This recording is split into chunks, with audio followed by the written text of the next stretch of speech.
వారణాసి శివయ్యపై ఆనా, నీ అమ్మను, నీ అబ్బను, నీ అక్కను, నీ చెల్లిని, నీ అన్నను, నీ తమ్ముణ్ణి, నీ బావను, నీ బావమరిదిని, అందరినీ చంపేస్తాను.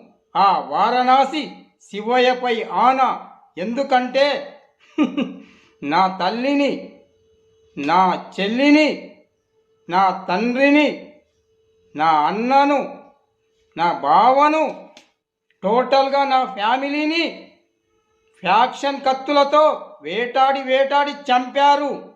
అందుకని మీరు వారణాసిలో అడుగు పెట్టగానే మీ అందరినీ ఆ శివయ్యకు రక్తాభిషేకం చేస్తాను రా. ఏమనుకున్నారు నా కొడకల్లారా?